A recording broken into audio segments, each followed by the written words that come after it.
السلام عليكم ورحمة الله وبركاته. طبعا مستغربين ايه اللي جاب ده هنا. ده القفص كان بتاع الرز، والرز انا حطيته هناك اهو. اوكي، حطه هناك اهو، والدكر كمان جوه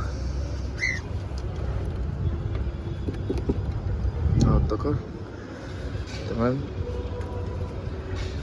ده انا نزلت يوم الجمعة فلقيته مع واحد، يعني لا مؤاخذة في الكلمة، فلاح. تمام. فهو مش فاهم فيه اوي. فالفرد كان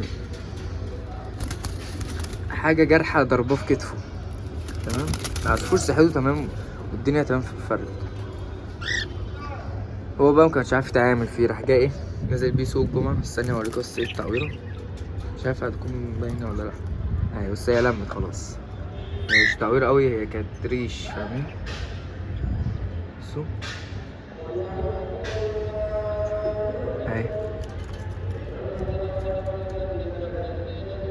هو الفرد صحته كويسة والدنيا تمام وكل ضوافره تمام.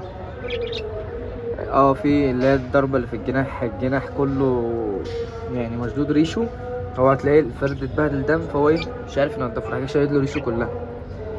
هو الفرد انا حبيته صعب عليا فاخدته منه وكده. تمام. وجبته وهقعده كام يوم كده مع حاله، اسبوع كده ولا حاجة، وهجيب له انتهى قلبينه بأمر الله. استنى اوريك حاجة اهو.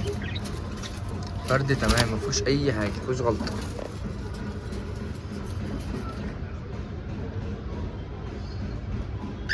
صحة ولون وريش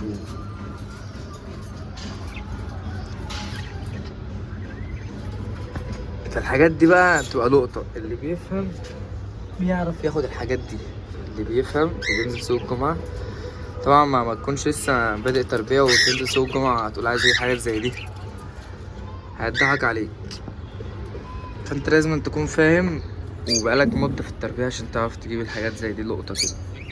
هو كان سعره كويس، يعني سعره مش غالي. انا نزلت سوق الجمعة فلقيته الفرد كان بينزل دم ومتبهدل وبتاع. فقلت له ايه، انا هاخد الفرد ده. اول ما رحت قلت له انا هاخد الفرد ده على طول. فراح جه قال لي لا ومش عارف ايه، وقعد ايه يكمل في التمن، يمسك في التمن. فانا نزلت التمن على اللي هو يستحقه واخدته وجبته يعني. حبيت اطلع اقول لكم بس. بصوا الجوز اهو، الرز. تمام. يلا دعواتكم لينا. يلا سلام.